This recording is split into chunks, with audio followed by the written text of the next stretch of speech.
ಅಪ್ಪ ಆಗ್ತಲ್ಲಪ್ಪ, ಹಸು ತಡ್ಕೊಳಕ್ ಆಗ್ತಲ್ಲಪ್ಪ. ಕಂದ, ನಮಗೆ ದೇಹಕ್ಕೆ ಆಹಾರ ಎಷ್ಟು ಮುಖ್ಯನೋ ಉಪವಾಸನೂ ಅಷ್ಟೇ ಮುಖ್ಯ ಅಂತ ನಮ್ಮ ಹಿರಿಯರು ವ್ರತಗಳ ಮೂಲಕ ತಿಳಿಸ್ಕೊಟ್ಟಿದ್ದಾರೆ. ಇಲ್ಲಿ ನೋಡಿಲಿ, ನಾವು ಏಕಾದಶಿ ವ್ರತ ಮಾಡ್ತೀವಲ್ಲ, ಹಾಗೆ ಶ್ರೀಹರಿ ನಮಗೆ ಆಶ್ರಯ ನೀಡೋ ತನಕ ಉಪವಾಸ ವ್ರತನ ಕೈಗೊಳ್ಳೋಣ. ಅದಕ್ಕಿಂತ ಹೆಚ್ಚಾಗಿ ಮಗು, ಯಾರು ಹಸುವನ್ನ ಗೆಲ್ತಾನೋ ಅವನು ಜಗತ್ತನ್ನ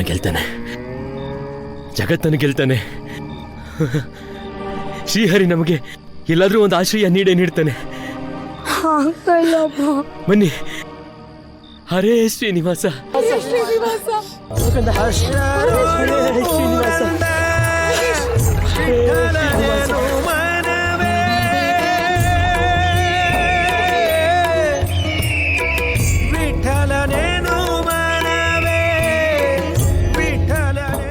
ಅಪ್ಪ, ಅವಾಗಿಂದ ನಡೆಸ್ಕೊಂಡೇ ಬರ್ತಿದ್ಯಾ?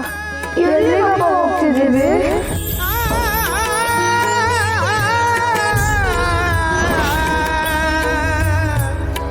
ಅಲ್ಲೇನಿದ್ಯಪ್ಪ? ಭರವಸೆ.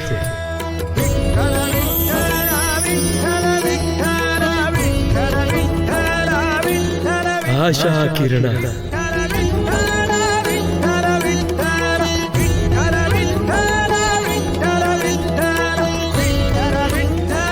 ಆಶಾ ಕಿರಣ.